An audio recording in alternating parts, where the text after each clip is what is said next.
Hello students, कैसे हैं आप लोग? आई होप आप लोगों की पढ़ाई बहुत अच्छी चल रही होगी। देखिए, आज की जो क्लास है उसमें हम 4-5 क्वेश्चन का जो प्रारूप है, जो पैटर्न है, उसकी आउटलाइन देखेंगे कि किस तरीके से क्वेश्चंस हम लिख सकते हैं, ठीक है? मान लीजिए कि एज़ इट इज़ यही क्वेश्चन आ जाता है कि प्रारूप किसे कहते हैं या कैसे तैयार किया जाता है, ठीक है? मान लीजिए कि 2 मार्क्स में आ जा रहा है या 3 मार्क्स में, 4 मार्क्स में, तो आप इस तरीके से लिख सकते हैं। सबसे पहले क्या लिखेंगे आप उसका डेफिनिशन लिखेंगे या कैसे तैयार किया जाता है उसका प्रोसेस लिखेंगे। देखिए, हिंदी में प्रारूप को रूपरेखा, आलेख, मसौदा इत्यादि कहते हैं। यानी आपने देखा होगा कि जो अंग्रेजी भाषा में प्रारूप के लिए शब्द प्रयुक्त होता है, वह उसका प्रयोग होता है ड्राफ्ट। फिर देखिए लिखा है विभिन्न कार्यालयों में जब किसी आदेश, प्रस्ताव, विज्ञप्ति, परिपत्र या पत्र आदि के पूर्व जो रूपरेखा, आलेखन और कच्चा मसौदा और ड्राफ्ट तैयार किया जाता है, उसे प्रारूप कहते हैं। प्रारूपण की प्रक्रिया में सबसे पहले लिपिक, क्लर्क और संबंधित व्यक्ति किसी पत्र का कच्चा मसौदा तैयार करने अनुमोदन के लिए अधिकारी के पास उसे भेजता है। फिर है अधिकारी उस मसौदे को क्या करते हैं, ध्यानपूर्वक पढ़ते हैं, फिर समझते हैं और फिर क्या करते हैं, अगर मान लीजिए उसमें परिवर्तन के लिए जगह होती है कि उसमें परिवर्तन किया जा सके, तो उसमें आवश्यक परिवर्तन करते हैं और वापस से उसे लिपिक के पास लौटा देते हैं। लिपिक यानी क्लर्क के पास लौटा देते हैं। फिर इस संपूर्ण प्रक्रिया को क्या कहते हैं, ड्राफ्ट कहते हैं या प्रारूप कहते हैं। संक्षेप में किसी भी पत्र से कहीं भेजने से पूर्व जो प्रारूप या मसौदा या पत्र का कच्चा रूप तैयार किया जाता है, उसे ही क्या कहते हैं, प्रारूप कहते हैं। ठीक है, इस तरीके से आप लिख सकते हैं। देखिए यहाँ लिखा है कार्यालयी पत्र के कुछ प्रमुख प्रकारों का उल्लेख करना है और कार्यालयी पत्र की परिभाषा दीजिए। मान लीजिए 2 मार्क्स में यही क्वेश्चन आ जा रहा है, ठीक है? तो आप कैसे लिखेंगे? वे पत्र जो सरकारी काम-काज के लिए एक कार्यालय से दूसरे कार्यालय को भेजे जाते हैं, कार्यालयी पत्र कहलाते हैं। कार्यालय पत्र एक निश्चित प्रारूप में लिखे जाते हैं, नितांत औपचारिक होते हैं। कार्यालयी पत्र के प्रमुख भेद इस प्रकार से हैं: शासकीय पत्र, अर्धशासकीय पत्र, अनुस्मारक और कार्यालय आदेश, कार्यालय ज्ञापन, संकल्प, प्रेस विज्ञप्ति, परिपत्र, अधिसूचना, निविदा, अंतर्विभागीय टिप्पणी। फिर देखिए लिखा है अर्धशासकीय पत्र की परिभाषा दीजिए। यह बताइए कि यह कब और क्यों लिखा जाता है। अर्धशासकीय पत्र को सामान्यतः क्या कहा जाता है, डेमी ऑफिशियल लेटर कहा जाता है। वे पत्र जो एक सरकारी अधिकारी के द्वारा दूसरे सरकारी अधिकारी को व्यक्तिगत स्तर पर सरकारी कामकाज को त्वरित गति प्रदान करने के लिए लिखे जाते हैं, अर्ध सरकारी पत्र कहलाते हैं। इन पत्रों को निम्न स्थितियों में लिखा जाता है। कब कब लिखा जाता है? जब किसी महत्वपूर्ण विषय पर शीघ्र कार्यवाही की आवश्यकता हो, कई अनुस्मारक देने के बाद भी मामला लंबित पड़ा हो, जब कोई गोपनीय विषय में पत्र हो या फिर जब व्यक्तिगत स्तर पर कोई सुझाव, सूचना या सम्मति मांगी गई हो।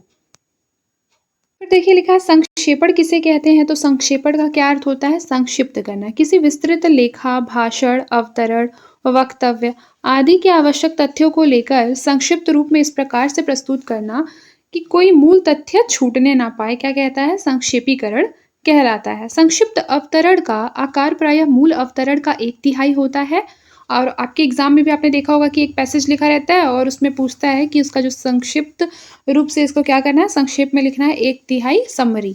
इस तरीके का क्वेश्चन भी आता है आप लोगों के पेपर में। आप लोगों ने अगर पीवाईक्यू देखा होगा तो, और आप लोगों को देखना भी चाहिए। ये सारी चीज़ें पढ़ने से पहले आप लोगों को एक बार पीवाईक्यू देख लेना चाहिए ताकि आप समझ पाएँ कि कौन-सा टीचर आपको कितना मतलब वैलिड चीज़ें पढ़ा रहा है, जो कि एग्ज़ाम के दृष्टिकोण से इम्पोर्टेंट है या एग्ज़ाम में आती हैं। फिर देखिए संक्षेपण क्या है, वस्तुतः गागर में सागर भर देने की कला है जिसमें आवश्यक तथ्य तो आ जाते हैं पर अनावश्यक तथ्यों से छुटकारा मिल जाता है। संक्षेपण एक कला है जो धीरे धीरे निखरती है। फिर है एक अच्छे प्रारूप की विशेषताएं बताइए। अच्छे प्रारूप में निम्नलिखित विशेषताएं अपेक्षित होती है। पहला, विषयगत स्पष्टता, अर्थात प्रारूप में विषय स्पष्ट हो जाना चाहिए। फिर है पिछले पत्र व्यवहार का संदर्भ अवश्य दिया जाना चाहिए। प्रारूप को उपविभागों एवं पैराग्राफ में बांट लेना चाहिए। यदि प्रारूप लंबा हो तो अनुच्छेदों पर क्रम संख्या डाल देनी चाहिए। अधिकारी या न्यायालय के आदेश का उल्लेख यदि प्रारूपण में करना है तो अविकल रूप से करना चाहिए, यानी कि बिना एक शब्द परिवर्तित किए करना चाहिए। ठीक है। फिर देखिए प्रारूपण की भाषा कैसी होनी चाहिए, सरल सुस्पष्ट होनी चाहिए। फिर है प्रारूपण अपने में संपूर्ण होना चाहिए, उस पर पत्र संख्या अवश्य लिखी होनी चाहिए। ठीक है, अच्छे प्रारूप की यही विशेषताएं हैं और इसी तरीके से आप लोगों को लिखना है। 7 पॉइंट दिए हैं, सातों के सातों को आप लोग नोट डाउन कर लीजिए अभी के अभी। या फिर आप स्क्रीनशॉट भी ले सकते हैं, लेकिन अगर आप नोट डाउन करेंगे तो वो ज़्यादा आपके लिए हेल्पफुल होगा। क्योंकि जब हम किसी चीज़ को लिख लेते हैं तो हमारे दिमाग में वो चीज़ क्या हो जाती है, बैठ जाती है। फिर देखिए टिप्पण का अभिप्राय क्या है? तो देखिए, टिप्पण को अंग्रेजी में नोटिंग कहा जाता है। प्रत्येक सरकारी कार्यालय में अनेक पत्र आते हैं, जिन्हें आवश्यक टिप्पणी के लिए सरकारी अधिकारियों एवं लिपिकों के पास भेजा जाता है। पत्र को पढ़कर सबसे पहले संबंधित विभाग का सेक्शन इंचार्ज उस पर अपनी टिप्पणी अधिकारी के लिए लिखता है।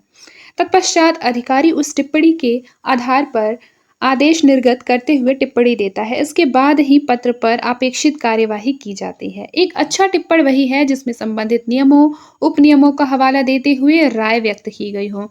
टिप्पण कैसा होना चाहिए? संक्षिप्त, सुस्पष्ट और सुनिश्चित होना चाहिए।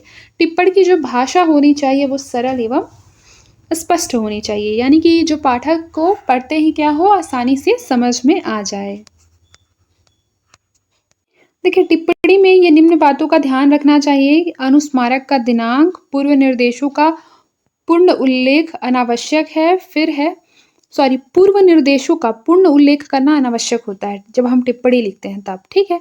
टिप्पणी में नाम का उल्लेख, फिर है देखिए टिप्पणी में उत्तम या मध्यम पुरुष का प्रयोग क्या है? नहीं करना चाहिए, बल्कि व्यक्ति के नाम का ही स्पष्ट रूप से प्रयोग करना चाहिए। सर्वनामों के प्रयोग से बचना चाहिए। सर्वनाम यानी मैं, तुम, हम, ये सब जो होता है ना, इसके प्रयोग से बचना चाहिए। मैंने ये सब आपको बहुत अच्छे से पढ़ाया है, संज्ञा सर्वनाम।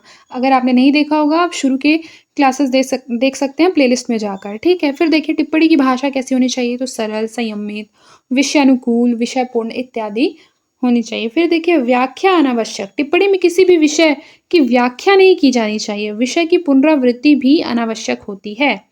फिर पक्षपात रहित। टिप्पणी लेखन में सबसे इम्पोर्टेंट है ना कि आप बेसिकली आपकी जो दृष्टिकोण है वो एकल साइड पे नहीं होना चाहिए, दोनों साइड पे होना चाहिए, पक्षपात रहित होना चाहिए। आपका जो टिप्पणी करने का जो ढंग है वो बिल्कुल कैसा होना चाहिए? न्यायोचित होना चाहिए, ठीक है? इस तरीके से आप इसको ध्यान में रखेंगे। लिखा है किसी भी स्थिति में यह आभास न होने पाए कि टिप्पणी लिखने वाले का उसमें स्वार्थ निहित है, ठीक है? इस चीज को याद रखिएगा। मान लीजिए क्वेश्चन ये आता है, टीवी विज्ञापन की भाषागत विशेषताएं क्या होती हैं, ठीक है? यही इंपॉर्टेंट है, ठीक है? तो इस तरीके का क्वेश्चन आएगा तो आप कैसे लिखेंगे? सबसे पहले लिखेंगे कि टीवी विज्ञापन की भाषागत विशेषताएं निम्नलिखित है। नहीं, इस तरीके का क्वेश्चन जब भी आएगा तो सबसे पहले आप टीवी विज्ञापन की भाषागत विशेषताओं को लिखने से पहले लिखेंगे कि विज्ञापन होता क्या है, ठीक है? मैंने आपको डेफिनेशन बताया भी है, पिछले क्लासेस में आपने देखा होगा, ठीक है? और नहीं देखा होगा तो अभी तुरंत प्लेलिस्ट में जाइए, पहले वो देखिए फिर इस क्वेश्चन को देखिए, ठीक है? देखिए, और फिर उसके बाद आप लिखेंगे कि टीवी विज्ञापन की भाषागत विशेषताएं निम्नलिखित है, जिसमें पहला कौन सा है? टीवी विज्ञापनों की भाषा जो है वो समाचार पत्र के विज्ञापनों की भाषा से अलग होती है। दूसरा, टीवी विज्ञापनों में संगीत, चित्र, फोटोग्राफी आदि के उपयोग से ऐसा प्रभाव उत्पन्न किया जाता है कि वे दर्शक के मन मस्तिष्क को प्रभावित करें। तीसरा, विज्ञापन में प्रयुक्त भाषा अटपटी, रोचक, कौतूहलपूर्ण एवं सामान्य भाषा से अलग होती है। विज्ञापन की भाषा तुकदार शब्दों से निर्मित होती है, उसमें संगीत का पुट होता है तथा विरोध मूलक चमत्कार भी होता है, जैसे फेना ही लेना, ठीक है? ये तुकदार शब्द है ना, फेना ही लेना। फिर है पहले इस्तेमाल करें फिर विश्वास करें। फिर है एवरेस्ट का तीखा लाल, ताथैया हो, ताथैया था। आपने सुना होगा, जब आप ये वाला ऐड देखे होंगे तो सेम टू सेम ऐसा ही कहता है, ठीक है? तो उससे क्या होता है, इसमें संगीत के पुट होने से जो ये एडवर्टाइजमेंट है वो क्या हो जाता है? रोचक बन जाता है, ठीक है? फिर देखिए लिखा है सौंदर्य साबुन निरमा। फिर है बात कुछ हजम नहीं हुई। फिर है काम में दम, दाम में कम। फिर है दांतों के साथ एक्सपेरिमेंट कभी नहीं। एडवांस टेक्नोलॉजी की ज़रूरत क्यों पड़ती है, जैसे मेरा एंकर वाइट टूथपेस्ट। फिर है दांतों का सुरक्षा चक्र, कोलगेट टूथपेस्ट। फिर है वॉशिंग पाउडर निरमा, ठीक है? विज्ञापन की भाषा ऐसी होती है जो उत्पाद के नाम को क्या करती है? हाईलाइट करती है और उसके गुणों पर भी प्रकाश डालती है। ये आप एज इट इज़ इसको उतार लेंगे अपने कॉपी में, ठीक है? आई होप आप लोगों को समझ में आया होगा। तो आज के लिए बस इतना ही। मिलते हैं नेक्स्ट क्लास में। तब तक के लिए अपना ख्याल रखें और मन लगाकर पढ़ाई करते रहें, ठीक है? क्योंकि एग्ज़ाम अब बहुत पास आ गया है।